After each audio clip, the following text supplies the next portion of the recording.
amigos, estamos aqui para mais uma aula do nosso curso de pós-graduação em Penal, Processo Penal do Legal Educacional. Eu sou Rodrigo Capobianco e nós estamos chegando na nossa aula de número 53, não é? E nós, já no final da aula passada, começamos a verificar os procedimentos, analisar os procedimentos judiciais, né?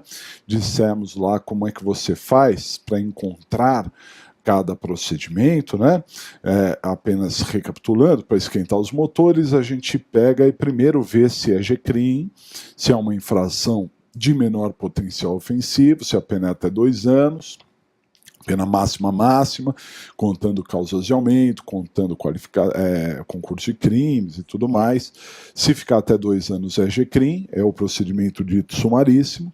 Se ficar acima disso, não seria. Uma exceção também são os casos de violência doméstica e familiar contra a mulher, que não vão para o G-crime de jeito nenhum. Então, mesmo que a pena seja de até 2 anos, também não iria para o G-crime. Segunda pergunta, se não for G-crime, porque a pena é maior que 2 anos ou porque se trata de um caso da Lei Maria da Penha, vamos ver se há algum dos procedimentos especiais, e vimos que há procedimentos especiais no Código de Processo Penal e também em leis esparsas. Então tem que olhar, é um caso de procedimento especial, se bem, fica por ali. Se não, vamos definir se é ordinário ou sumário. E será ordinário se a pena máxima for maior ou igual a 4 anos, você olha a pena máxima, se a pena máxima for maior ou igual a 4 anos, será ordinário, se a pena máxima for inferior a 4 anos, será o sumário. Maravilha, vimos tudo isso e agora vamos destacar os procedimentos, né? Os procedimentos, vamos dar ênfase inicial ao procedimento ordinário, porque o próprio artigo 394, parágrafo 5º, 394, parágrafo 5º, diz que o procedimento comum ordinário é base para todos os demais.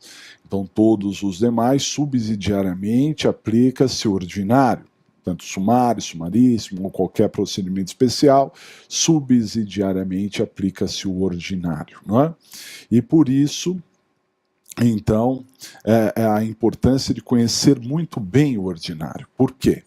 Porque se houver alguma lacuna, e há, falaremos no decorrer das aulas aqui, que há lacunas, não é, nos outros procedimentos, se houver alguma lacuna, essa lacuna deverá ser resolvida pelo procedimento comum ordinário, ok? Então o ordinário resolve os demais.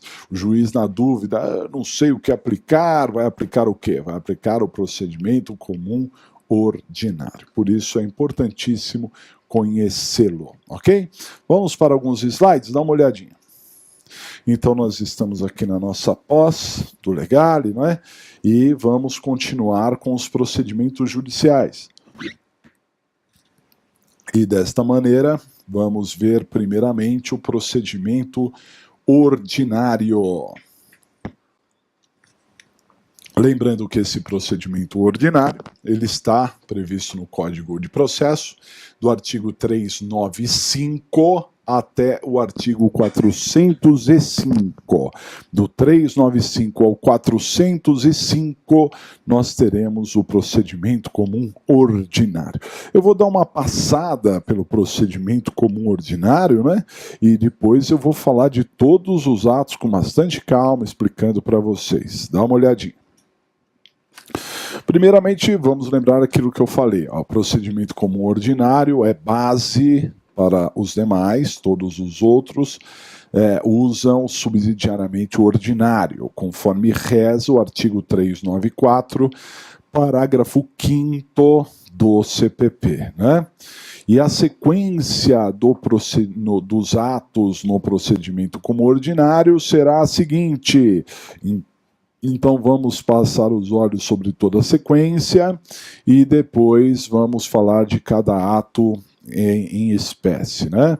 Então olha só, tudo começa com o oferecimento da denúncia ou da queixa, a petição inicial, né, feita pela acusação. Depois nós teremos o recebimento da denúncia e também ou da queixa. Na sequência, citação, uma vez que recebeu, determina-se a citação. Depois da citação vem a resposta à acusação, né? Resposta à acusação. E depois da resposta à acusação, a possibilidade ou não de uma absolvição sumária. Então, os autos irão conclusos para que o juiz decida acerca da possibilidade de absolvição sumária ou não. E, na hipótese de não absolver sumariamente, nós teremos audiência de instrução, debates e julgamento, audiência de instrução, debates e julgamento, chegando ao final do procedimento. Então, como vocês puderam ver nesse contato inicial, o procedimento comum ordinário ele ficou muito enxuto. Isso tudo foi mudado em 2008, como nós vimos, né, já ressaltando no decorrer das aulas. O Código de Processo é uma coxa de retalhos, né? Ele entrou em vigor em 1942 e está cheio de emendas, né? E em 2008 foi feita uma reforma nos procedimentos e esse procedimento como ordinário de alguma maneira se modernizou. Ao meu ver, perdeu uma chance de se modernizar mais, mas também devemos considerar que para realmente termos uma legislação processual penal adequada, nós precisaremos, sem dúvida nenhuma, ter um novo código, né? Sem um novo código, não teríamos ali um procedimento que fosse o adequado, né? Bom, de qualquer maneira, ainda é melhor do que o anterior, porque o anterior era muito anacrônico, muito fora de sintonia com a Constituição. Antigamente, o réu era citado para ser interrogado, abria-se um prazo para defesa prévia em que não se fazia nenhum tipo de defesa, só rolar testemunhas. Aí vinha testemunha de acusação, uma audiência, testemunha de defesa, outra audiência. Posteriormente, ainda tinha o saneamento, aí iam para as alegações finais escritas. Então, era um procedimento bem mais demorado do que atualmente, embora, claro, que o procedimento atual também tem as suas falhas e ele também pode demorar bastante, né? Nós vemos isso com muita frequência na vida prática, ok? Bom, dito isso, então vamos analisar cada um dos atos do procedimento ordinário, seus pontos principais, seus pontos mais relevantes. Dá uma olhada no slide. Então, vamos falar primeiramente do oferecimento da denúncia ou queixa e as suas principais características. Na verdade, nós não vamos falar, nós vamos revisar, né? Porque esse assunto nós já falamos com bastante ênfase no passado, né? Mas de qualquer maneira é importante ressaltar alguns pontos aqui. Só existem dois tipos de ação. A ação só pode ser pública ou privada. Se a ação for pública, inicia-se através de uma denúncia oferecida pelo Ministério Público. Eu disse que a ampla maioria dos casos, 99% dos casos, a ação é pública, né? Então, ela está a cargo do Ministério Público, não é? E ele oferece a denúncia. E alguns poucos casos particularizados, que não há um interesse público, então o legislador deixou a cargo da vítima decidir se entra ou não entra com a ação. Então, neste caso, a ação será privada. Quando a ação for privada, a vítima entra com a queixa ou queixa-crime. Então, as petições iniciais são a denúncia ou queixa, daí o oferecimento de denúncia ou queixa no procedimento ordinário. Já disse em outras oportunidades que os requisitos de uma denúncia ou de uma queixa estão no artigo 41 do CPP. Não é? E de vários detalhes lá, posso ressaltar dois. Me parece que 2 pontos são os fundamentais. Primeiramente, devemos lembrar que é na denúncia ou na queixa que a acusação arrola as suas testemunhas, né? Então, é na inicial que se arrolam as testemunhas. No rito dito ordinário, nós poderemos arrolar até 8 testemunhas, não é? Nós temos assim, muitas vezes não se arrola 8 testemunhas, outras vezes se arrola até mais. Mas como, professor, até mais? Sim. Há casos muito complexos, muito importantes, né, em que, em busca da verdade real, o promotor oferece ali a denúncia rolando 8 testemunhas e coloca 2, 3, mais testemunhas suplementares como testemunhas do juízo. Pede para que o juiz ouça essas testemunhas como testemunha do juízo. Então ele tem um limite, né, de número de testemunhas, mas muitas vezes, eu já vi acontecer isso diversas vezes, o promotor arrola mais e essas excedentes ele pede para que sejam ouvidas como testemunhas do juízo. Logo, se você é defesa, também esse precedente o Ministério Público abre, e a defesa também poderia ter uma situação semelhante, não é? É paritário, tem que ser sempre com a mesma força. Também devemos destacar que se tiver mais de um réu, evidentemente pode ter um número de 8 testemunhas para cada réu. Então, teoricamente, são 2 réus, o promotor pode arrolar 16 testemunhas. Poderia? Poderia, claro, não é? Porque aí cada réu poderá arrolar as suas 8, não é? E aí teríamos novamente uma paridade, né? Isso é um ponto. Então, o número de testemunhas acaba sendo algo bastante importante, bastante analisado, né? E fundamental aí quando você vai desenvolver, por exemplo, um concurso da OAB ou outros concursos que você tem que peticionar, você precisa saber fazer uma queixa adequadamente ou uma denúncia, se você fizer a prova do Ministério Público. Então não pode esquecer de arrolar testemunhas. Também devemos lembrar que, ao meu ver, né, o ponto mais importante de uma denúncia ou de uma queixa é a descrição pormenorizada dos fatos. Isso é muito importante. Porque o réu, ele se defende dos fatos descritos na denúncia ou na queixa. Ele não se defende do artigo, por exemplo. Ele não se defende da qualificação. Ele se defende dos fatos descritos na denúncia ou queixa. Então, se os fatos foram mal descritos, isso atrapalha a defesa. Isso faz violar até mesmo o princípio do contraditório. Por quê? Porque se eu não sei do que eu estou sendo acusado, se eu não tenho detalhes da acusação que pesa contra mim, eu não terei condições adequadas de me defender. Ficaria muito difícil me defender se eu não soubesse perfeitamente qual o teor da acusação. Então isso acaba sendo muito importante, mas extremamente importante, né? E isso acaba sendo exponenciado principalmente quando há concurso de pessoas. Tome muito cuidado, preste muita atenção quando se trata de concurso de pessoas. Por quê? Porque muitas vezes o promotor ele é lacônico ao oferecer a denúncia no que diz respeito ao que aquele réu contribuiu para o crime.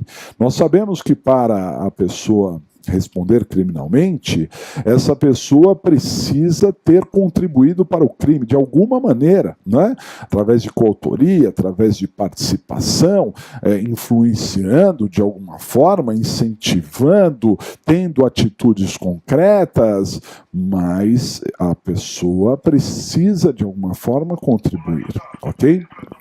Se a pessoa não contribuir, não pode responder. Então, na denúncia, na queixa, precisa descrever qual foi essa contribuição, de que forma contribuiu para o crime, né?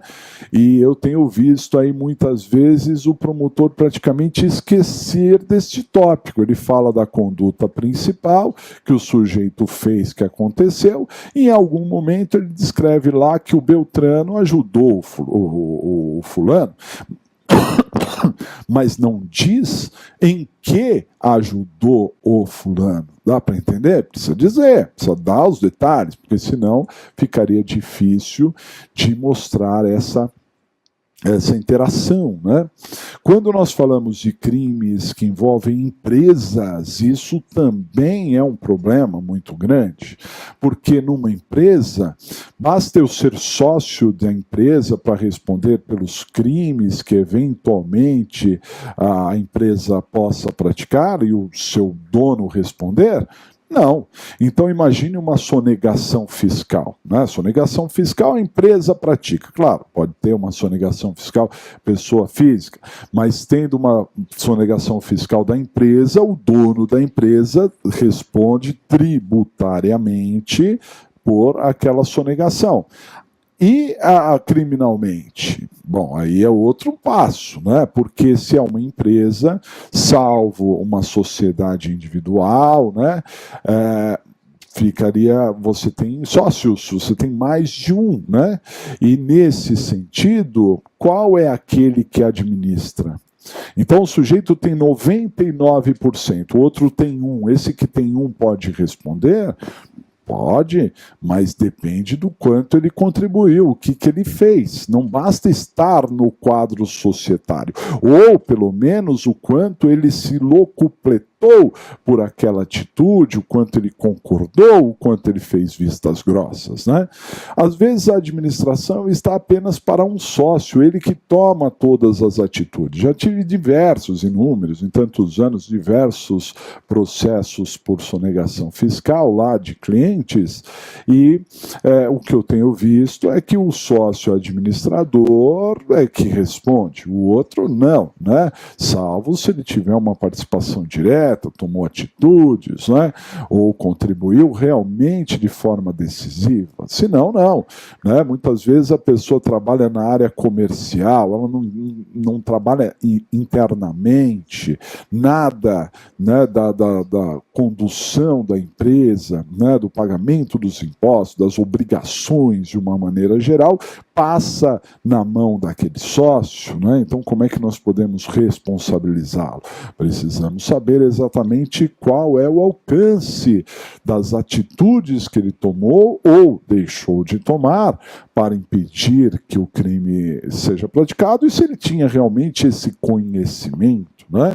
Então esses crimes que envolvem empresas, nós advogados temos que ter uma atenção maior, né, bastante voltada ali para essa questão da autoria ou da coautoria ou da participação de quem respondeu ou não respondeu, porque tudo isso deve constar de forma explícita na denúncia, porque senão, né, você tem uma violação constitucional. E vale destacar, nós falaremos disso no momento posterior aqui em aula, que se trata de uma nulidade absoluta, ou seja, que pode ser alegada a qualquer momento no processo penal, nulidade absoluta, né? Até mesmo lá em preliminar de apelação, nossa, você está lá na apelação, já foi condenado, preliminar de apelação, poderia se alegar esta nulidade dita absoluta. em favor do réu até em sede de revisão, né? Até após o trânsito em julgado da sentença condenatória. Correto? Então fiquem atentos a isso. O próximo passo, né, do procedimento ordinário, a primeira acusação oferece a denúncia ou a queixa e aí, na sequência, o juiz recebe a denúncia ou a queixa. Dá uma olhada. Então, o próximo item é o recebimento da denúncia ou da queixa. Muito bem. O recebimento da denúncia ou da queixa é um marco divisório no processo penal, muito importante, porque o processo em si, ele se inicia quando o juiz recebe a denúncia ou a queixa, né? Então, a partir deste ato de receber, teremos processo, enfim. O réu poderá ser chamado de réu. Nós, didaticamente aqui, usamos a expressão réu de uma maneira genérica, mas réu mesmo é aquele que já teve tem um processo contra si, e o processo se inicia quando o juiz recebe a denúncia ou a queixa, não é? Veja, todos os atos no processo penal, eles devem ser fundamentados, todos os atos, né? Até mesmo a Constituição Federal traz no artigo 93, inciso 9 da Constituição Federal, que toda decisão, qualquer que seja, né, deve ser fundamentada, não é? Esse despacho que recebe a denúncia ou a queixa não precisa ser fundamentado. Não precisa ser fundamentado, por quê? Porque se o juiz ficar na dúvida entre receber ou não receber a denúncia ou a queixa, ele deve receber. O indúbio aqui não pesa a favor do réu, a dúvida não pesa a favor do réu, o indúbio não é pró-réu. Aqui o indúbio é pró-società, o indúbio é a favor da sociedade. Então vejam só, por este detalhe do juiz poder ficar na dúvida e receber a denúncia, é que ele não precisa fundamentar, não é? Imagine que ele fundamente a sua dúvida. Imagine esse quadro. Eu estava numa dúvida enorme, não sabia se recebia ou não recebia, por isso recebi. Isso não é uma fundamentação, mas é realmente o que aconteceu, né? Então nós poderemos ter ali, sim, esse tipo de atitude, porque o recebimento não precisa ser fundamentado, ok? Se for uma rejeição, sim, né? Então, se o juiz resolver não receber a denúncia ou a queixa, aí ele precisa fundamentar, né? Precisa dizer o porquê, porque a regra é receber.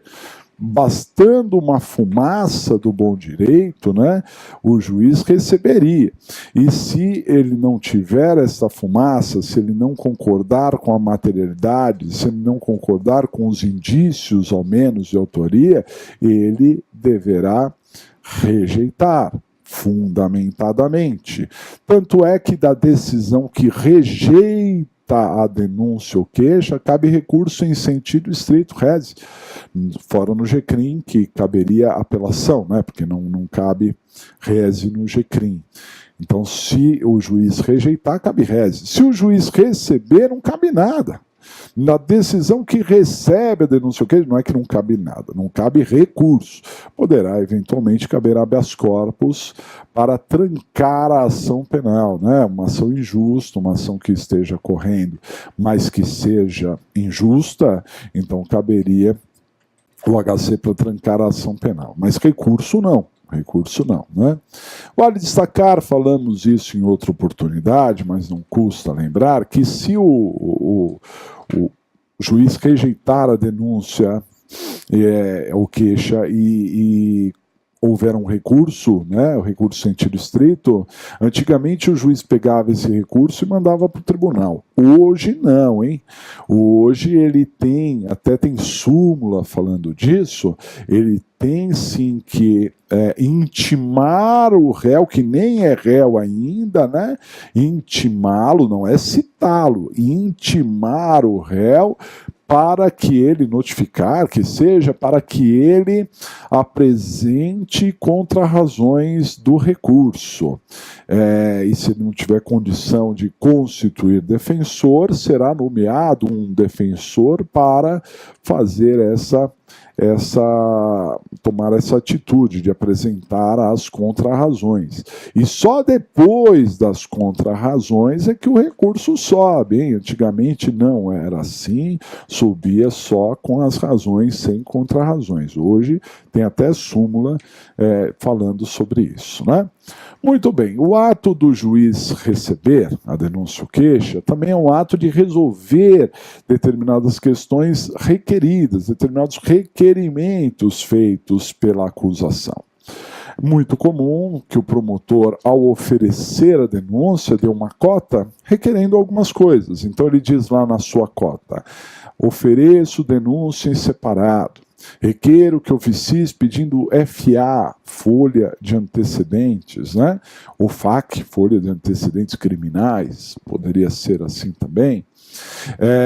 Requeiro que seja oficiado a não sei aonde, requeiro que seja decretada a prisão preventiva, e ele vai lá e, né, argumenta nesse sentido. Tudo isso pode ou não, depende do caso, fazer parte da cota do Ministério Público ao oferecer a denúncia, né?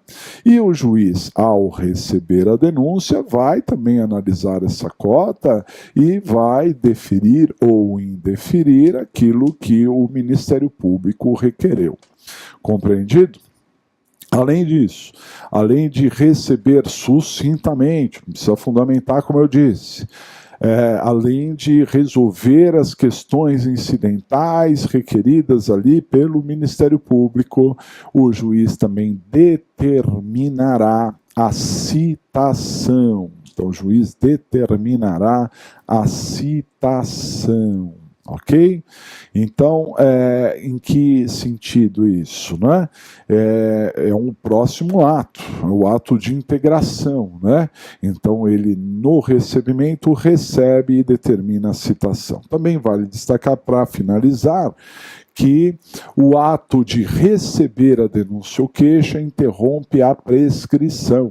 Então, aquela prescrição que se iniciou em regra no momento da consumação do crime, ele vem, né, é interrompido. E nós sabemos que quando interrompe um prazo, ele reinicia, ele se renova, né? Então, o ato do recebimento é muito importante. Eu já presenciei promotor oferecer a denúncia e na sua cota, essa cota que eu acabei de mencionar, dizer assim: requeiro que seja recebida com urgência, em razão da prescrição, porque já estava ali nos últimos capítulos para prescrever, né? E aí ele pediu para que o juiz recebesse com urgência em razão da prescrição. Por quê? Porque o juiz recebendo interromperia e evitaria de uma maneira segura que tivéssemos ali a prescrição. Correto? Bom, como eu disse, o juiz recebe e determina esse próximo ato aqui, ó, dá uma olhada. Então, o próximo ato é a citação.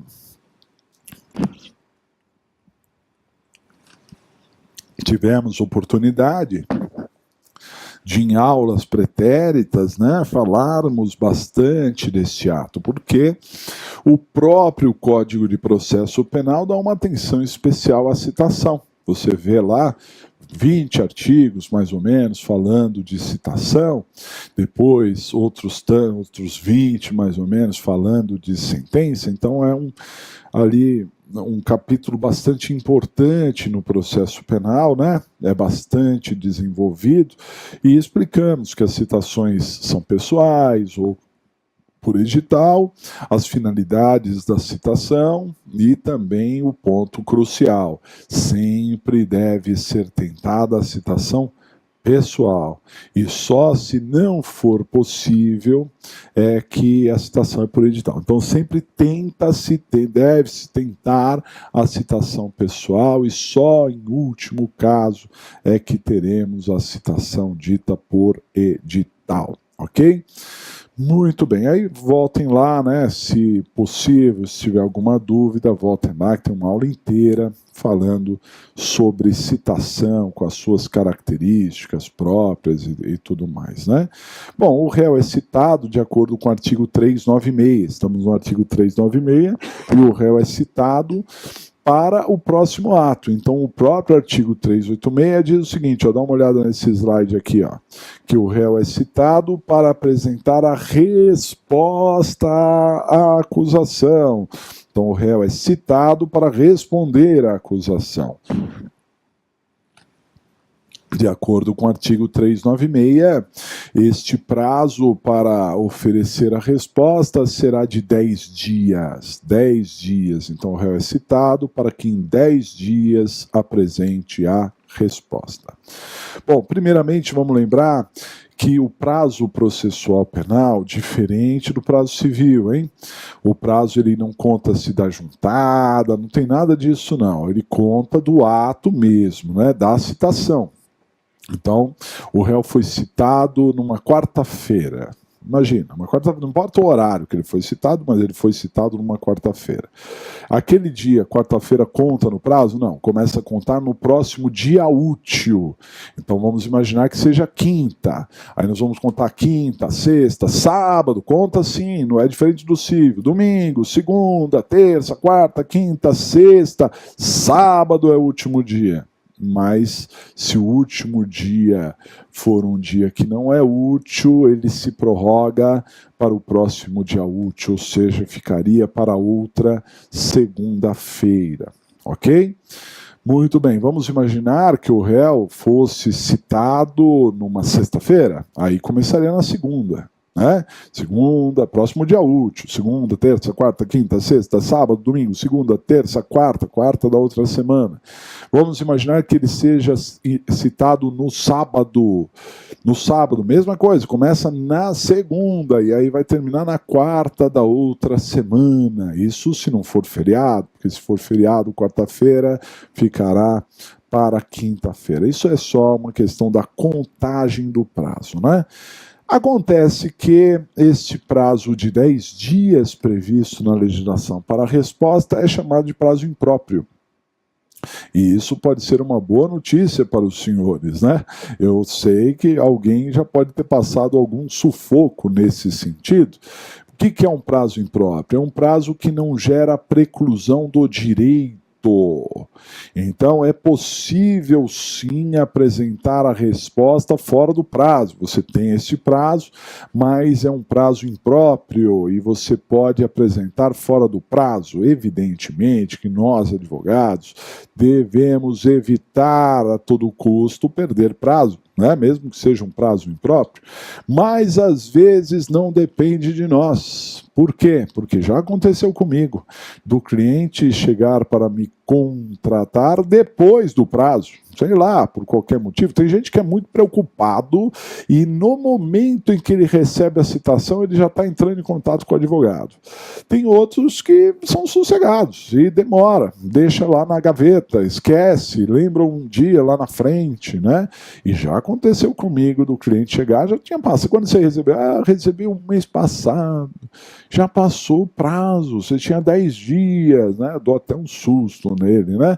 Mas a verdade é que eu pego uma procuração, constituo nos autos, né? Explico que fui constituído somente agora, peço a devolução do prazo e posso apresentar ali até, se o processo for físico, né? Até mesmo a carga do processo eu poderia fazer ali, para ter esse acesso, né? Se o processo for digital hoje, com os processos digitais, facilitou muito a vida de todo mundo, né? Pode acompanhar mesmo à distância, mesmo em outro estado da federação, conseguem ver né, como estão os processos ali mesmo à distância. Então, ficou muito melhor. A tendência é essa, né? A tendência é que nós temos cada vez mais a informatização e também esse contato à distância, né? Como nós estamos tendo aqui, né? Isso é o futuro, né, pessoal? Estamos tendo aula de EAD, e que para muitos pode não ser o ideal, porque o ideal seria estar numa sala de aula, e eu sinceramente concordo, até pelo clima que se faz, né? Muitas pessoas que fazem EAD falam comigo, né, que nem se sentem alunos. Eu estou fazendo, mas é EAD, então não se sente aluno. Como não? Se sente. A gente tem que buscar canais de comunicação maiores, né, encontros, né, que sejam de formas de a gente se reunir ali. Isso acaba sendo bastante importante, né? Eu mesmo vou arrumar uma forma aqui, já estou tentando arrumar um jeito da gente se encontrar, mesmo que remotamente, mas ver o rosto de cada um de vocês seria para mim uma grande honra, né? Então a gente precisa, porque vocês são alunos como qualquer aluno, né? Tem que ter esse contato. Talvez em alguns momentos seja difícil uma interação imediata, mas que venha essa interação depois, né? Bom, voltando aqui nessa resposta, então eu disse que o prazo é um prazo impróprio e que, portanto, poderemos ter a resposta mesmo posteriormente. Vamos evitar, não vamos perder prazo, hein? Por favor, não vamos perder prazo. O que nós podemos ter aqui na resposta? O que se fala na resposta? Segundo o teor do artigo 396A, um artigo muito importante no CPP, né? A resposta ela pode ser em todos os níveis, todos os níveis. O que eu posso alegar numa resposta? Tudo. Eu posso falar do mérito? Sim. Eu posso falar sobre nulidades? Também. Sobre extinção da punibilidade? Também. Eu posso alegar qualquer tese a meu favor. Isso é o que diz o artigo 396A. Né? Senhores, isso na teoria. Na teoria, muita atenção agora ao que eu vou dizer. Na teoria, não na prática. Na prática, muitas vezes, nós não argumentamos nada. Professor, mesmo fazendo dativo nomeado pelo juízo? Sim, nada. Mas, claro, não é deixar de lado e não fazer nada, não. Nós devemos, muitas vezes, pedir para apresentar uma defesa ampla ao final, para evitar a antecipação de teses. Muito bem, perfeito. Por quê? Porque o próximo ato, que nós já vamos avaliar, e vocês vão ver o quão difícil é, mas o próximo ato é a absolvição sumária, que seria uma absolvição antecipada, uma possibilidade do juiz antecipar a absolvição. A absolvição vem ao final do processo, mas o juiz avoca para si, e logo no começo do processo ele absolva. Só que essa absolvição é muito rara, senhores, rara demais, e por um fator muito singelo.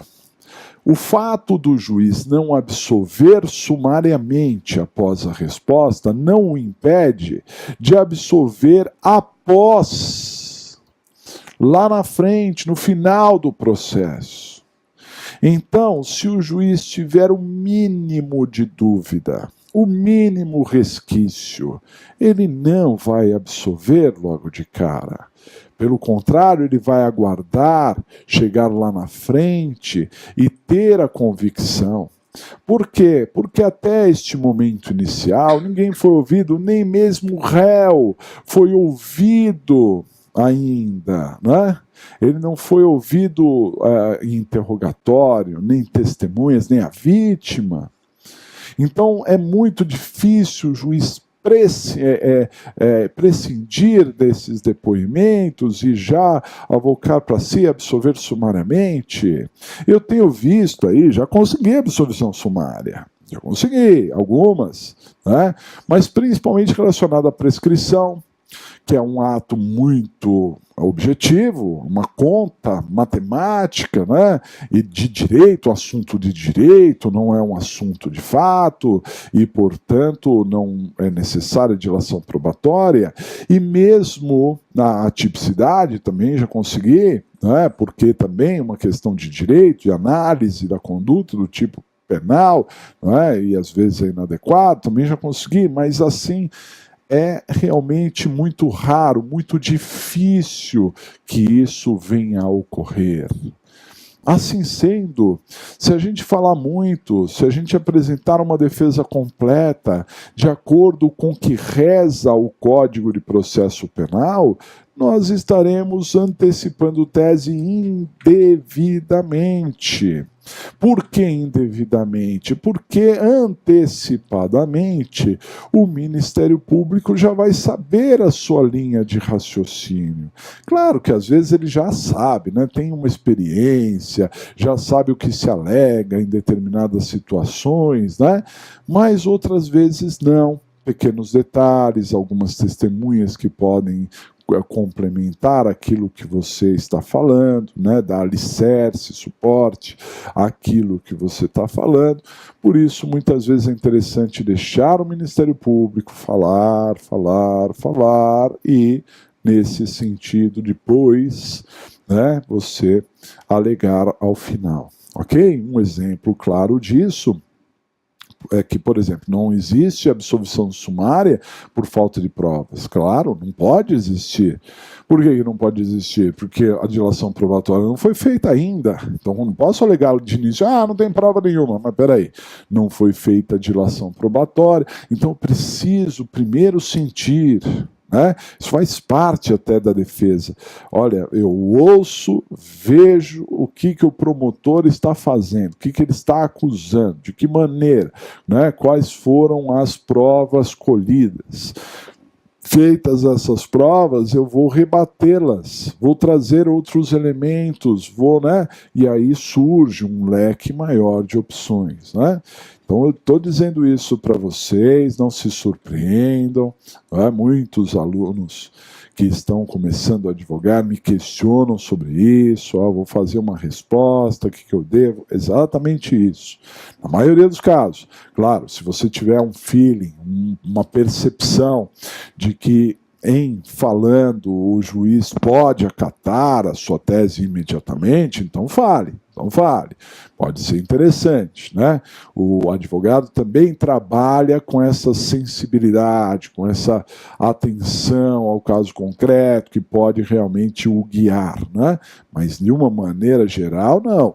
Não se discute nada na resposta. Bom, se eu não vou discutir nada na resposta, o que eu vou fazer então? É que a resposta serve para outros pontos, e aqui sim nós devemos explorar. A resposta é o momento oportuno também para juntar documentos. Embora, como nós vimos em aula oportuna, os documentos possam ser juntados a qualquer tempo, né? Você tem qualquer tempo para juntar documento, até em recurso você junta documentos, você só não junta documentos nos 3 dias que antecedem o julgamento no tribunal do júri, no plenário do júri, né? Então aí você realmente não junta documentos. Mas, de outra sorte, né? Embora você possa juntar documentos a qualquer momento no processo penal, se você juntar na resposta, de alguma maneira você está tendo uma lealdade processual, porque é hora de você dar as suas informações também. Claro, você não precisa falar da estratégia de defesa, mas a documentação seria interessante, porque senão você prorroga, a menos que a documentação não chegue à sua mão até aquele momento, né? Então aí você junta posteriormente. Mas se você já tem documento agora, junte. para não alongar desnecessariamente o processo, né, para não ter uma demora ali excessiva e totalmente desnecessária, né? Não precisaríamos esperar tanto tempo depois, ok? Porque aí você vai juntar e a outra parte vai ter que se manifestar e tudo mais. Então, juntar documentos. Outro ponto importantíssimo é arrolar testemunhas. É o momento de arrolar testemunhas, né? Se a acusação arrolou as testemunhas na inicial, nós, na defesa, precisamos arrolar a testemunha, né? Bom, algumas observações. Se a acusação tem até 8 testemunhas, a defesa tem até 8 também, né? Os mesmos aspectos que eu falei lá atrás, eu estou falando aqui. Às vezes nós atuamos como advogado dativo e nem sequer contato, ou um contato muito precário, temos com o réu. Por isso, o que fazer? Bom, se você não tem testemunhas, arrole sim as mesmas da acusação. Não deixe de arrolar. Mas como assim, professor? Arrolar as mesmas de acusação? Sim, aí as testemunhas passarão a ser testemunhas comuns.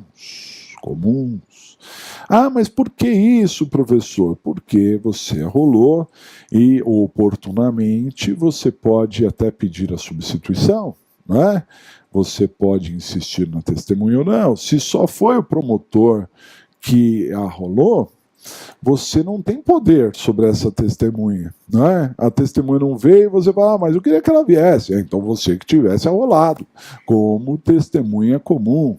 Não arrolou? Então é o promotor que está desistindo. Desistiu, acabou. Tá certo? Então você pode arrolar as mesmas testemunhas que o MP? Sim, não só na falta, hein? Às vezes tem uma testemunha que é importante mesmo e você quer que ela seja ouvida, arrole, não perca essa oportunidade, porque aí você vai ter o domínio sobre a insistência ou desistência daquela testemunha também, né? Outras vezes, o nosso cliente passa o rol de testemunhas, mas passa incompleto, passa com endereço errado ou sem endereço. Né? O que fazer se uma testemunha foi passada sem endereço? Bom, você tem duas opções. Né? A opção, assim, não vou dizer mais correta, né? Mas eu vou dizer a mais... não é mais correta, vamos dizer, se você tiver condições, acho que seria melhor. Você pode dizer que a testemunha irá comparecer independente de intimação. Então você ainda não tem o endereço, você diz que o endereço a confirmar e diz que ela comparecerá independente de intimação. Isso seria bastante interessante, né? Você ajudaria o judiciário, você não faria com que o judiciário tivesse que deslocar um oficial de justiça para intimar, esse tipo de coisa, né? E você mesmo levaria a testemunha. Pode levar? Claro, pode levar.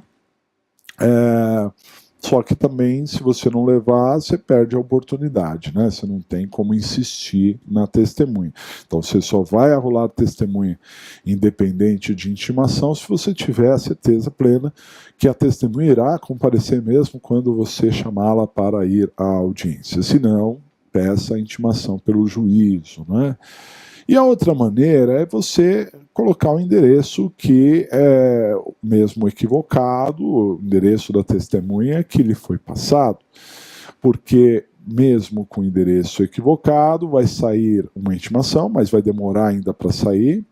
Você talvez tenha um tempo posterior ainda para poder consertar isso, que você não pode perder o prazo para rolar, né? Porque o prazo, embora seja impróprio, você não pode dormir nessa situação, né?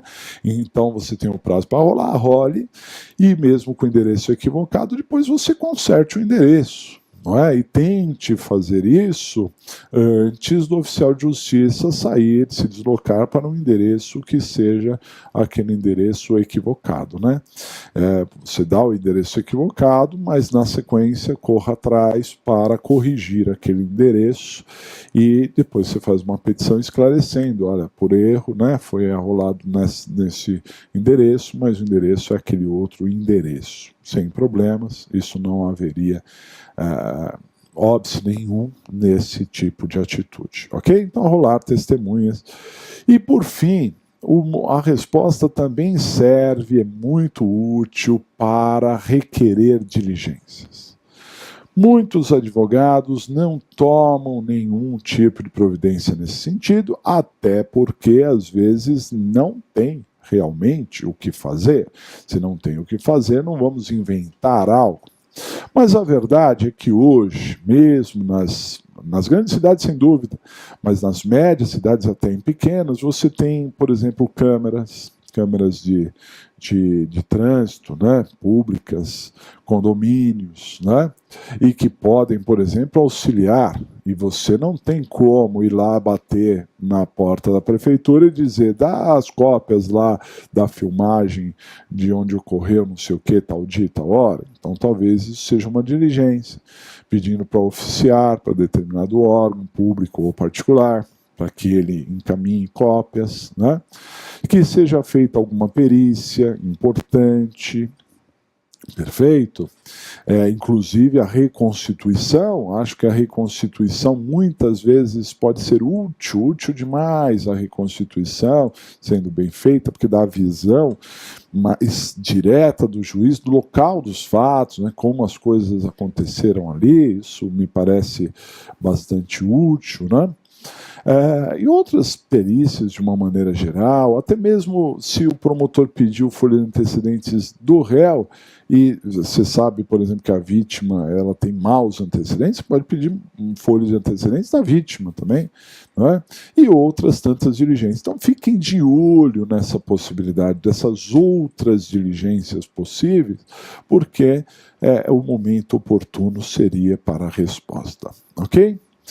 Na resposta. Legal. Então nós vamos para o nosso intervalo, tomar ali uma água e a gente já volta com a segunda etapa, continuando aqui com o procedimento dito ordinário. Já voltamos.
Bem, senhores, voltamos para a segunda etapa aqui da nossa aula, né?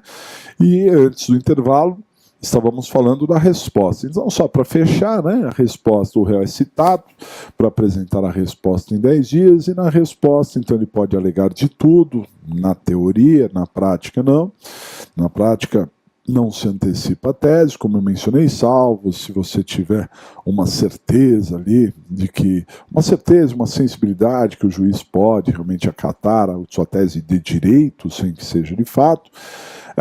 Mas é muito mais importante para rolar testemunhas, requerer diligências, juntar documentos. Esse seria para a resposta. E também, na resposta, é que você apresenta as exceções que nós vimos lá anteriormente, aqui em aula, né? Exceção de suspeição, incompetência, ilegitimidade de parte, litispendência, coisa julgada, o momento para se alegar, né? Para se ali por uma exceção é na resposta. Aí tem que ser em apartado, tá? Em apartado. Então, em apartado, você vai fazer uma peça à parte, oferecendo ali a exceção, se for o caso, evidentemente, né, da exceção. Compreendido? Muito bem. E aí, como eu disse, né, a resposta ela é dada e os autos irão conclusos, irão para o juiz. Né? A resposta está no 396, 396A, e aí, depois do 396A, vem o 397, que é essa conclusão, né, os autos vão para o juiz, e o juiz terá a possibilidade de duas alternativas: absolver sumariamente ou não. É esse slide aqui, dá uma olhada. Então, na sequência, nós temos uma decisão, que é uma decisão de absolvição sumária ou não. Teremos ali a possibilidade de absolvição sumária ou não. Então, só para esclarecer, por que chama absolvição sumária? Porque, naturalmente, o processo penal ele se encerra através de uma sentença absolutória ou condenatória. Absolutória nos termos do 386 e condenatória nos termos do 387, que já vimos aqui em aula. Né? Isso natural, isso quando o processo estiver maduro, quando o processo estiver pronto, né? Quando tudo do processo que tinha para acontecer, já aconteceu. Né? Então, todas as testemunhas já foram ouvidas, todas as manifestações já foram feitas, aí nós teremos essa possibilidade de absolvição sumária, a absolvição do 386 ou condenação do 387. Todavia, o juiz pode, e isso é relativamente novo, veio com aquela mudança em 2008, né? O juiz pode antecipar a absolvição. Nunca antecipar a condenação. Não existe condenação sumária, hein? Pelo amor, não existe condenação sumária, existe a possibilidade de absolvição sumária, uma absolvição antecipada, uma absolvição que reduza o processo. Se o processo ele teria um determinado comprimento, ele terá um comprimento menor, ele será reduzido, sumariado, não é? Então, por isso chama absolvição sumária. A absolvição deve estar lá na frente, no final do processo, mas ela pode se dar antes, ela pode se dar logo após a resposta. Pode. Isso foi uma propositura do legislador, o legislador criou essa possibilidade, né? Até para desafogar um pouco os processos, alguns processos que seriam desnecessários, que não deveriam estar em andamento, então uma possibilidade do juiz absolver sumariamente ali. Mas é difícil, por quê? Porque nós só temos a possibilidade de absolver sumariamente por assuntos de direito e não por assuntos de fato. E por que não por assuntos de fato? Porque assuntos de fato não tivemos dilação probatória ainda, salvo se aquele assunto puder ser provado por perícia, puder ser provado por documentações, mas se aquilo dever ser provado por testemunhas, esquece, né? Esquece, porque as testemunhas não foram ouvidas ainda, né? Daí é muito difícil o juiz absolver sumariamente, até porque se ele não absolver agora, ele pode absolver no futuro. Fato do juiz não absolver sumariamente não o impede de forma alguma de absolvê-lo ao final, né? Absolvê-lo lá no final do processo. Então o legislador criou essa hipótese para terminar com processos inúteis, né? Mas, a bem da verdade, o juiz, na maioria dos casos, não absolve sumariamente. Ele determina a produção da prova, da instrução, o segmento, né? Bom, de qualquer maneira, quais seriam os motivos da absolvição sumária? Por quais motivos o juiz absolveria ou não sumariamente alguém? O artigo 397 fala de 4 motivos para a absolvição sumária. O primeiro motivo para uma possível absolvição sumária é a presença de uma excludente de ilicitude. Leia-se uma legítima defesa, um estado de necessidade, né? Exercício regular de direito, estrito cumprimento do dever legal, isso seria, ou até uma causa supralegal também, claro, né? Seria motivo para absolvição sumária. Muito difícil. Esse talvez o mais difícil de todos, porque uma legítima defesa, um estado de necessidade, você não prova por documentos, né? Você não é uma questão de direito que você vai discutir ali e tal, né? É uma questão de fato. Saber se a pessoa agiu em legítima defesa ou não depende, no mínimo, de ouvir o próprio réu. O que ele fez, né? Se a vítima estiver lá, que ouça a vítima, não é? Se tem testemunhas, que ouçam as testemunhas. Então, embora o legislador disse é possível a absolvição sumária em razão ali da legítima defesa, da excludente de ilicitude, na prática esquece, né? Praticamente impossível que isso ocorra, né? Que tenhamos ali uma excludente por conta desse fator, tá certo? É o que está na lei. Então, excludente de ilicitude. O segundo motivo, são 4, o segundo motivo é a possibilidade de uma excludente de culpabilidade, né? Algo que isente o réu de pena, uma excludente de culpabilidade, que são diversas, né? Aqui poderemos ter o erro de tipo, o erro de proibição, a coação irresistível, obediência hierárquica, né? Menoridade e embriaguez, algumas situações como essas, né? Mas também muito complicado, porque a maioria dessas excludentes de culpabilidade se prova também por testemunhas. Maioria, né? Não vou dizer todas, porque realmente podemos ter uma questão de direito, de interpretação, algo que já esteja provado por outros elementos, né? E de repente é possível que tenhamos uma excludente de culpabilidade. Mas, novamente, reforço, difícil. Possível, mas difícil absolver pela excludente de culpabilidade. A lei faz uma ressalva. Ela diz que é possível absolver pela excludente de culpabilidade com uma ressalva, menos uma. Tem uma excludente de culpabilidade que não é possível, não pode absolver sumariamente pela doença mental, pela inimputabilidade gerada pela doença mental. Ok? Desenvolvimento mental incompleto ou retardado, doença mental que incapacite totalmente o agente de saber o caráter ilícito. Esse não pode. Por quê?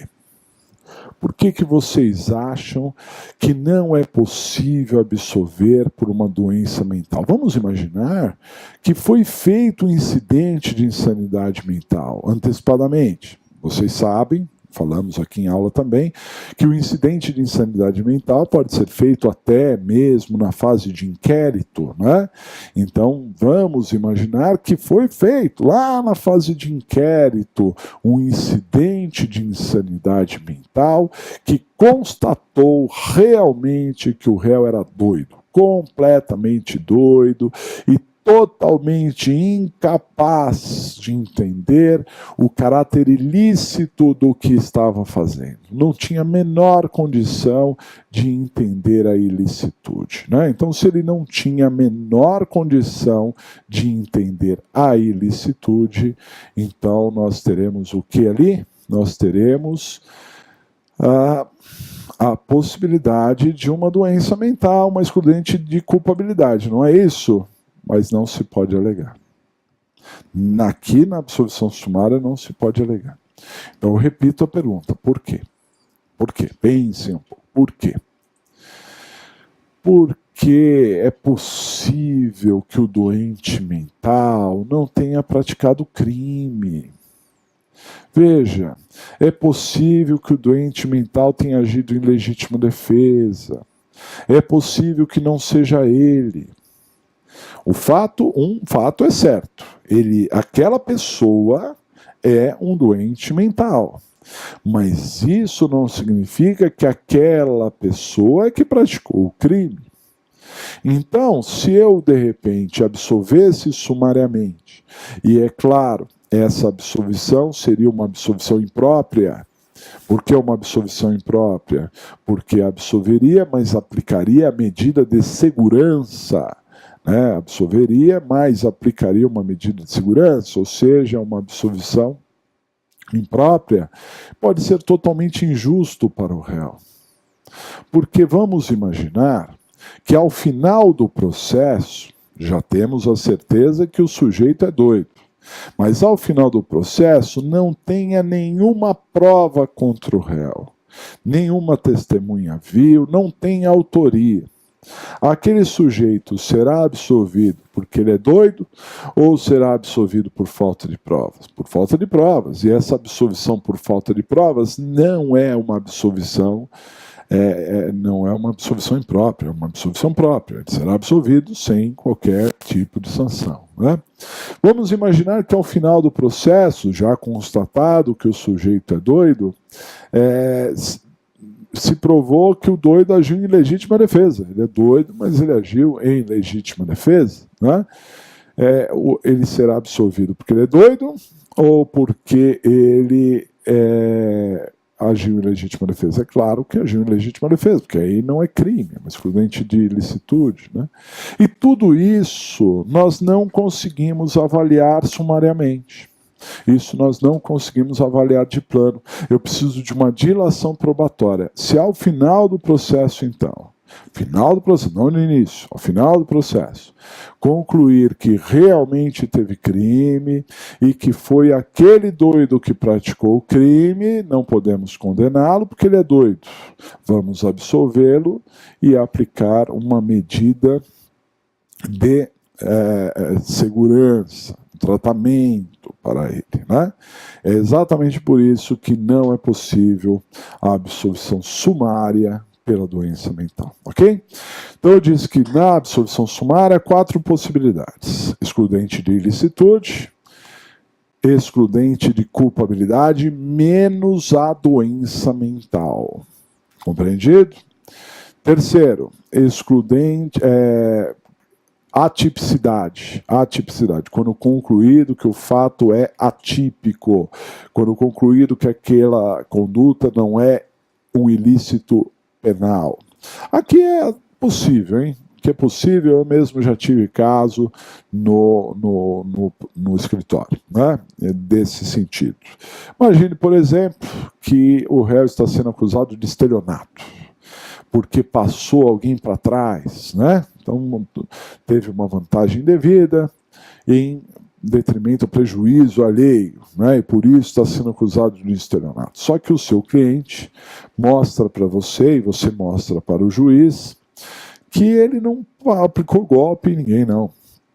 Que, na verdade, ele vendeu um produto e não pôde entregar o produto porque o fornecedor dele não entregou. Mas que ele trocou diversas mensagens, diversos e-mails com o cliente, mostrando, né, pedindo desculpas, buscando soluções, demonstrando que a culpa não foi dele, que é o fornecedor que não entregou, tal, que ele também está sendo vítima. Tudo isso está documentado. Está documentado, né? Então, na resposta, você, advogado, vai mostrar tudo isso para o juiz e vai pedir a absolvição sumária com base no artigo 397, inciso 3º, que é a atipicidade. Você vai falar assim, olha, seu juiz, isso não é um ilícito penal, que isso seja tratado como um ilícito civil tudo bem, mas um ilícito penal não. Por quê? Porque ele não passou ninguém para trás, não tem dolo, né? Os documentos que nós estamos juntando aqui, eles são ali claros, né, ao demonstrar que não existe nenhum tipo de dolo. Por isso, o senhor deve deslocar esse assunto lá possível. No civil, eles se viram, um indeniza o outro, mas isso não é um assunto criminal, é um fato atípico.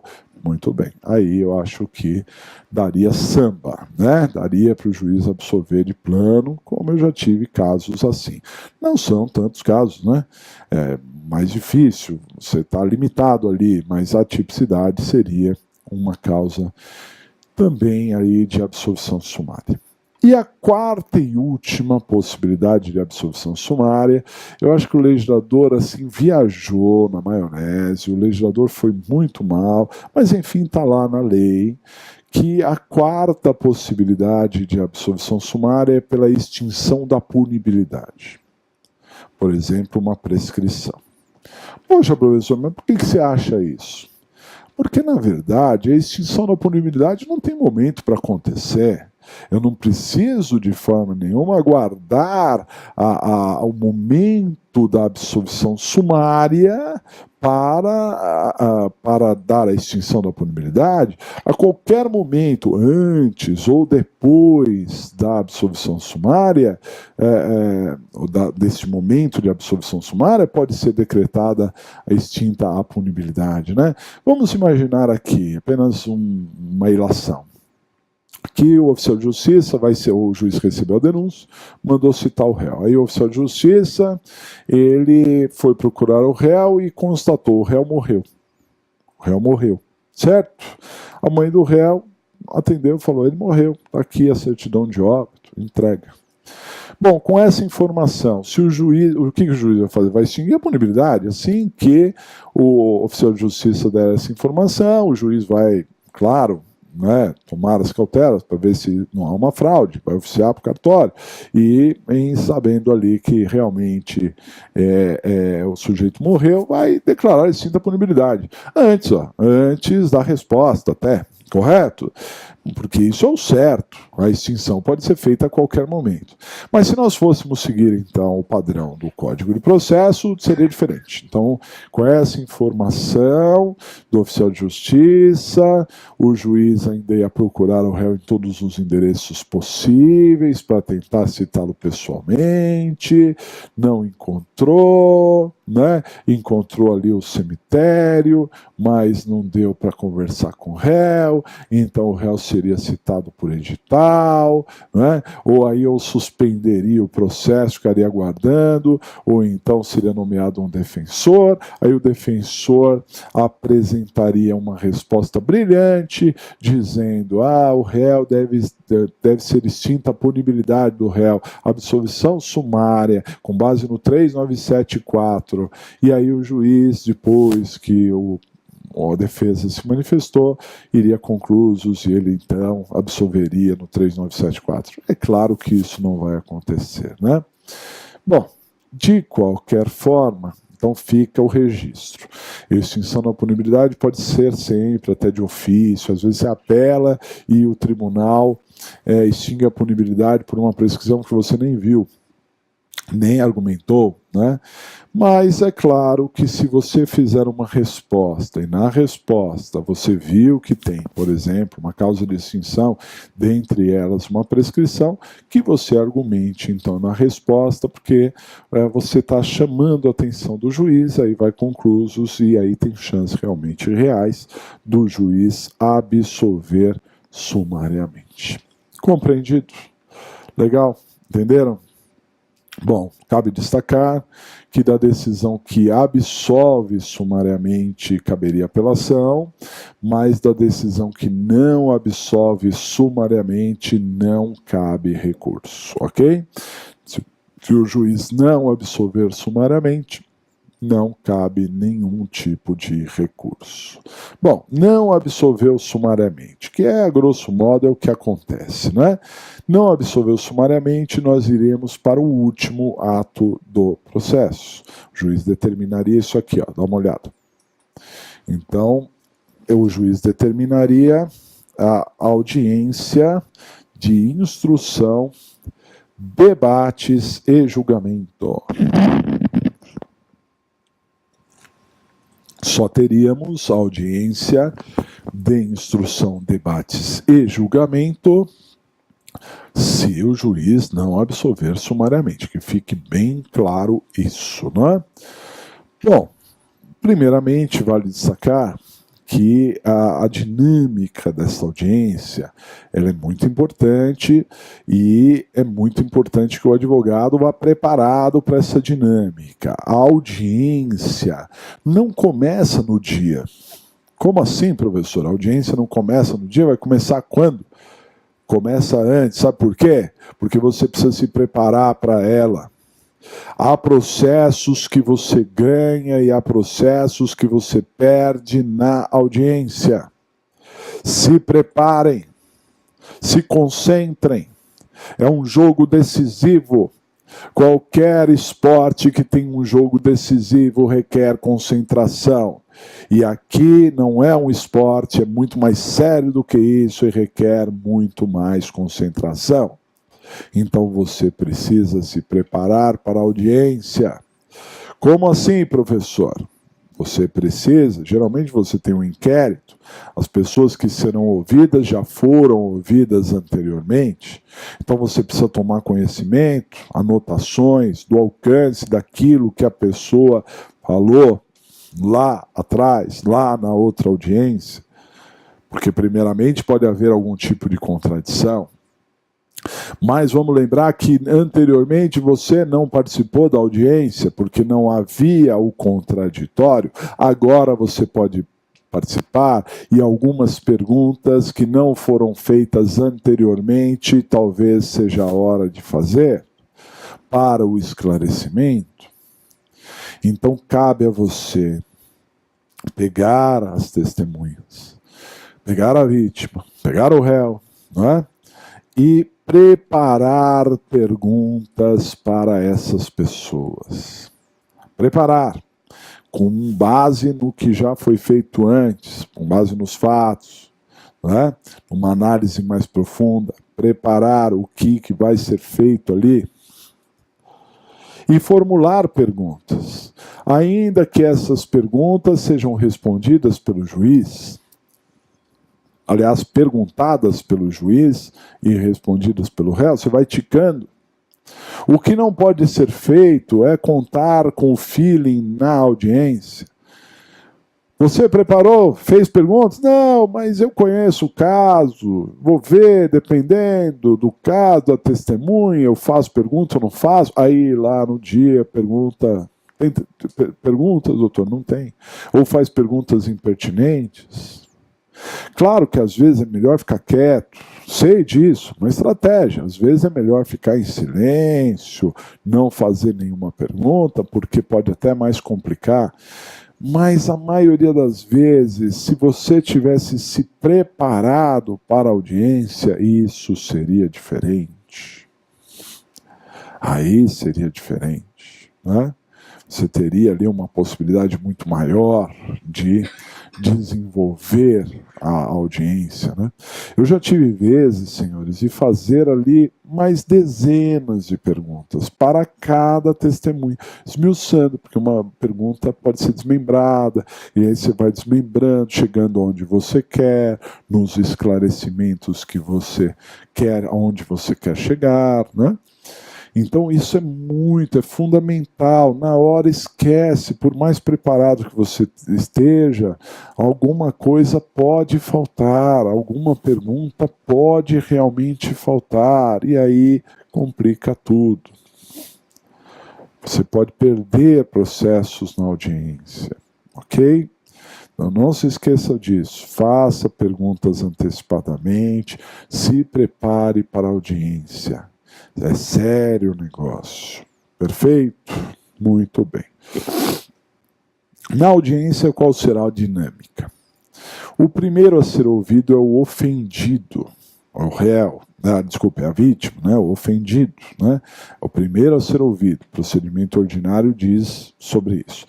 Claro, se tiver vítima. Há crimes que não tem uma vítima com personalidade, a vítima é a coletividade, né?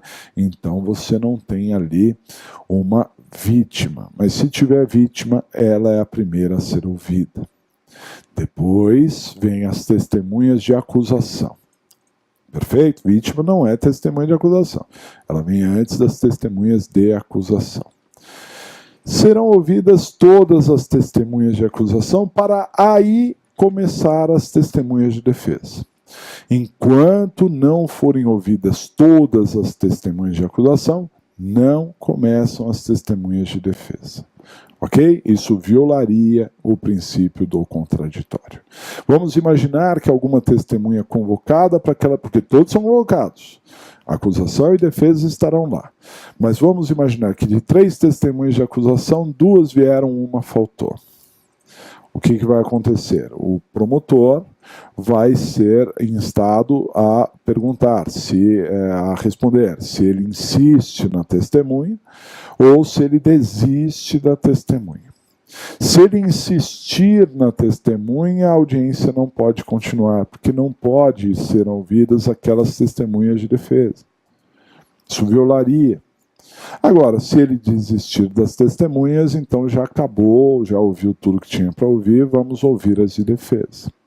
Uma outra possibilidade é a precatória. Talvez uma dessas de acusação tenha que ser ouvida por precatória. Pois bem, enquanto a testemunha de acusação não for ouvida por precatória, não temos condições de ouvir as testemunhas de defesa.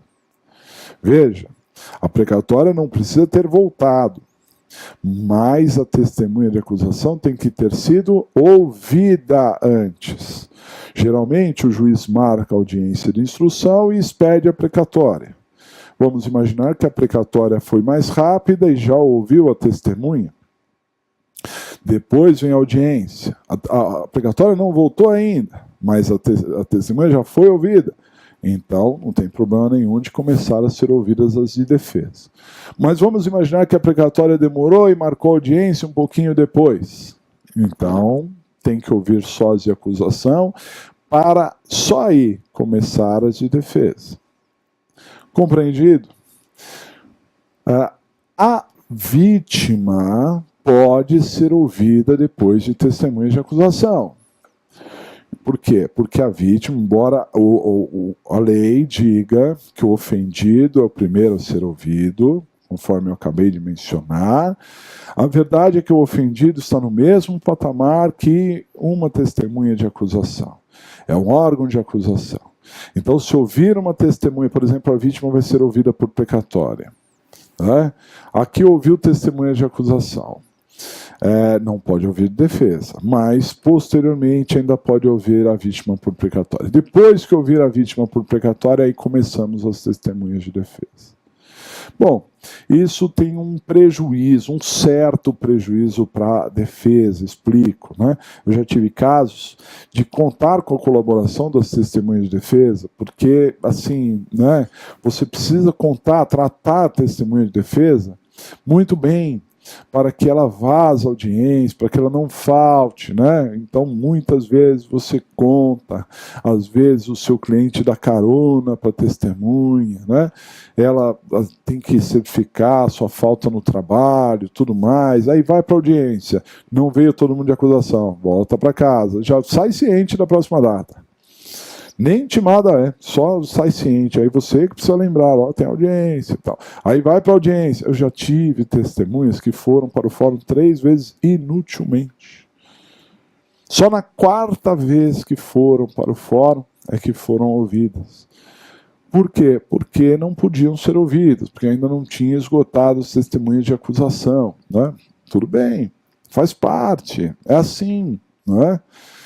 Mas nós, advogados de defesa, sofremos também nisso, ok? Bom, vem as testemunhas vítima, testemunhas de acusação, vamos pensar no melhor dos mundos. Aí, todo mundo foi ouvido, testemunha de defesa. Se eventualmente faltou alguma testemunha sua de defesa, você também pode insistir nela, né? Desde que você não tenha rolado independente de intimação. Porque se você rolou independente de intimação, esquece que ela não será ouvida. Tudo bem? Então, você arrola as testemunhas, ela não compareceu, você pode insistir. Quantas vezes pode insistir? Bom, depende. Se a intimação, a primeira intimação, não foi pessoal, né, porque às vezes a intimação é entregue pelo correio, quem recebe não é a própria testemunha, é o porteiro do prédio, por exemplo, um cônjuge, um vizinho, alguém recebeu, então você pode insistir para que ela na próxima seja intimada pessoalmente. Quando intimada pessoalmente e não comparece, o próximo ato é condução coercitiva. Aí já é um pouco mais pesado, né? Porque o oficial de justiça, no dia, quando é que ele vai intimar? Na verdade, não vai intimar antecipadamente. Às vezes ele até avisa, amanhã eu vou passar por aí. Mas o certo é ele ir lá no dia da audiência, pegar a testemunha e levar para o fórum. Isso que é a chamada condução coercitiva, podendo até contar com a colaboração da polícia. Até colaboração da polícia, né? Para que seja feita essa condução. Ok? É assim que se insiste. Agora, se não foi localizado o endereço, ou a pessoa se mudou, alguma coisa, você pode requerer prazo para buscar alternativas, né, oficiar para órgão, saber se tem ali o endereço daquela testemunha, para que essa testemunha seja localizada, né? Dá para insistir sim, assim como o MP insiste, a defesa insiste. Aqui também um detalhe bastante injusto, vamos dizer. Injusto, mas faz parte, né? O Ministério Público é um órgão extremamente organizado, né? Com um bom orçamento, né? Tem condições, e o Ministério Público tem um setor chamado CAEX, Centro de Apoio à Execução. E esse CAEX, Centro de Apoio à Execução, tem policiais que trabalham no CAEX e que eles têm realmente condições reais de localizar testemunhas que estavam sumidas, né? Então o promotor, ele pede CAEX. Preciso localizar a testemunha, ele pede CAEX. E ele consegue localizar a testemunha. Nós, advogados, não temos o nosso CAEX. Aí a gente tem que se virar, tá certo? Com os meios próprios. E que nem sempre são os mais adequados, os possíveis, né? Então a injustiça está em por que a defesa não pode usar o CAEX? É um órgão do Ministério Público, mas o Ministério Público não defende a sociedade? Então por que aquela testemunha de defesa não pode estar de acordo com os anseios da sociedade? Então deveria usar o CAEX, mas não usa. Quem usa é só o MP, ok? Bom, é ouvido o ofendido, testemunha de acusação, testemunha de defesa. Depois disso, o juiz questiona as partes se tem algum tipo de requerimento. Então entram aí os requerimentos. Que requerimento? Por exemplo, uma cariação, por exemplo, um reconhecimento pessoal, não é? A oitiva de alguém que foi mencionado, né, referenciado ali em audiência, né? Então, as diligências podem ser requeridas para ser resolvidas na hora, e aquelas outras requerimentos que não dão para ser executados ali imediatamente, se isso não for possível, a audiência tem que se encerrar ali. E depois ela continua. Primeiro vamos resolver esses requerimentos. Então, na hipótese de nós não termos requerimentos, ou na hipótese dos requerimentos puderem ser resolvidos na hora, a audiência continua. E o próximo a ser ouvido é o réu. Né? O réu é o último a ser ouvido. Então é o momento em que o réu será interrogado, fechando a instrução. Então o réu é o último a ser ouvido, dando o fechamento à instrução. Compreendido?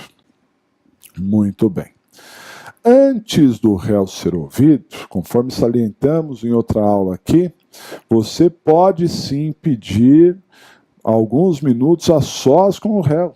Não é? Sai da sala de audiência, vão lá fora e conversam pessoalmente para você instruir o réu para o seu depoimento. Ok? Isso é plenamente possível, isso está em consonância com o princípio da ampla defesa e do contraditório. Ok? Então, não precisa... o senhor, às vezes o juiz salienta isso, o senhor quer conversar com o réu, né? Às vezes ele não fala nada, mas se ele não fala nada, você fala, antes do interrogatório, excelência, gostaria de conversar com o réu a sós por uns minutos, poucos minutos, só para alguns esclarecimentos. Tudo bem, o juiz não tem como negar. E se ele negar, que fique constando em ata, mas eu nunca vi juiz negar. Tá certo? Muito bem, aí o réu é interrogado e as perguntas poderão ser feitas ao réu também. Né? Fechou a instrução. Aí diz o Código de Processo que nós teremos os debates orais. Então, o rito ordinário traz os debates orais. Primeiro, a acusação, que pode ser falar por um período de 20 minutos, que podem sim ser acrescidos de mais 10 minutos. Então, a acusação terá 20 minutos, que podem ser acrescidos de mais 10 minutos. E depois a defesa terá igual prazo de 20 minutos, podendo ser acrescidos de mais 10 minutos. Né? Bom, questões práticas. Hoje em dia, muitos promotores não fazem alegações orais coisíssima nenhuma. Eles levam um pendrive, já com tudo pronto, e lá, quando instados a se manifestar, simplesmente colocam o pendrive e descarregam no processo páginas e mais páginas nas suas alegações finais. Ok? Bom, se isso acontecer, de duas uma, você também pode levar o seu pendrive. Ah, mas professor, como é que eu vou levar o pendrive se eu não sei o que vai acontecer na audiência? Pois é, como é que o promotor já levou antes? Ele levou porque ele já tem uma ideia pré-concebida e a audiência não serviu para nada, ele só vai falar em cima disso. Mas você vai fazer diferente. Você vai no pendrive fazer um esboço da sua defesa e aí você pode complementar ali na audiência, né? Você descarrega e complementa. Já vou falar como pode ser isso. Além disso, nada impede também que você leve já impresso o esboço da sua defesa e complemente com os acontecimentos que vão surgindo na audiência. A testemunha falou isso e foi favorável, a outra falou assim, assado, e aí se houve uma contradição. Então você vai fazendo apontamentos já no esboço da sua defesa. E quando instado a se manifestar oralmente, você vai simplesmente não, né? Não, a manifestação oral, muitos, até por falta de experiência, acham que é igual ao júri, a pessoa tem que estar preparado, impostar a voz, né? Excelentíssimo senhor, juiz de direito, fulano de tal. Não, não. Simplesmente você pode levantar, sair da cadeira, você não precisa ficar parado ali. Vai lá, do lado do escrevente, né? E você pode se manifestar oralmente ali, ele reduz a termo.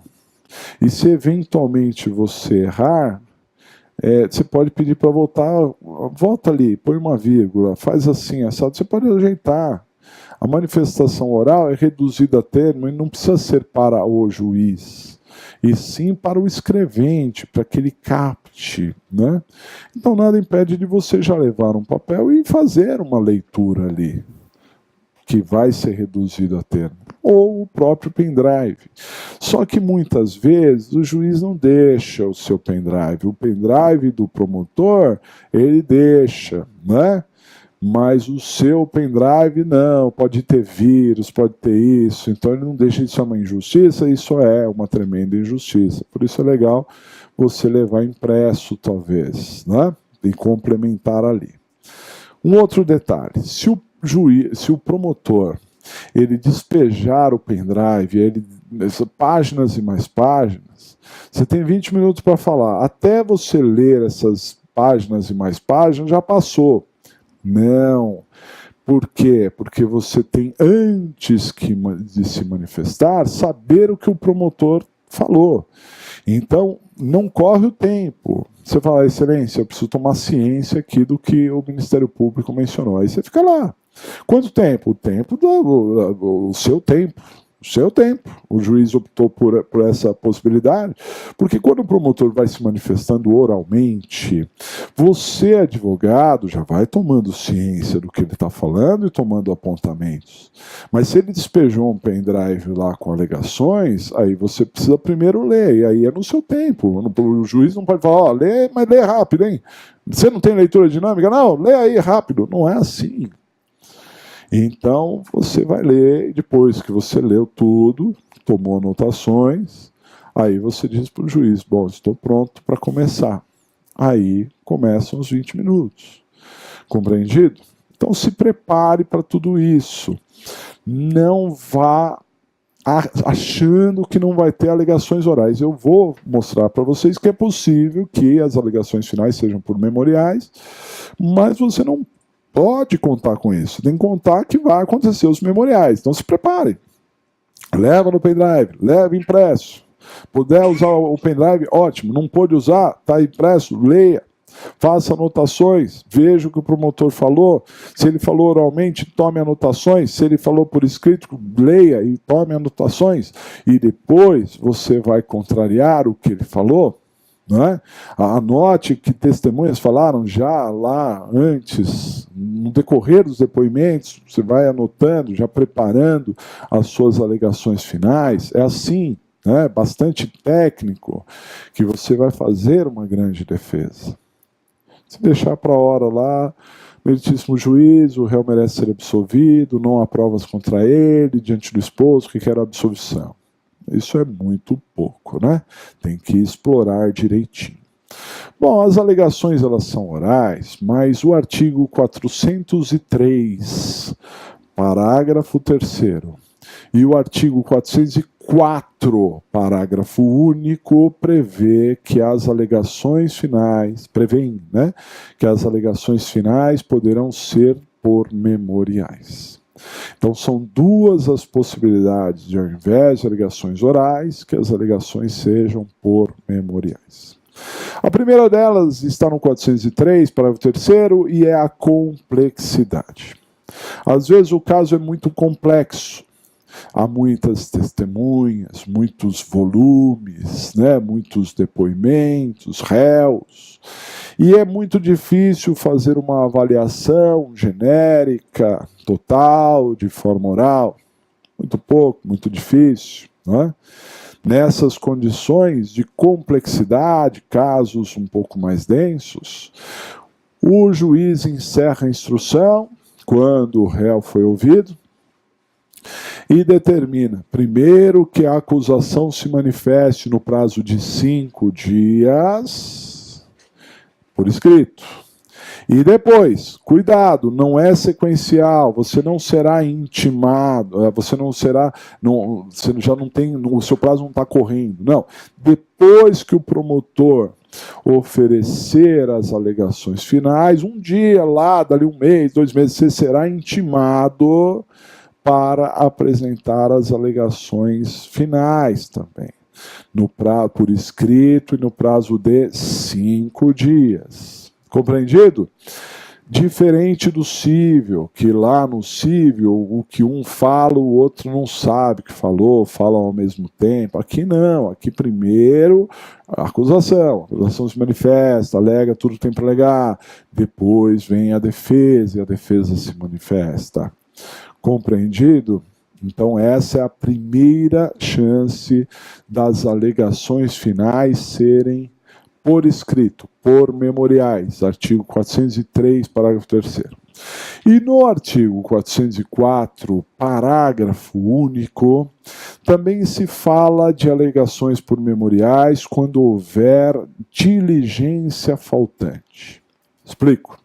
Às vezes, ali, o juiz não consegue dar a sentença porque está faltando alguma coisa, né? Tem uma diligência faltante, ele não consegue completar, todo mundo já foi ouvido, mas ele não consegue terminar a audiência, porque, por exemplo, uma precatória não foi juntada, um laudo não foi juntado, uma perícia sequer feita ainda, precisa ser feita, né?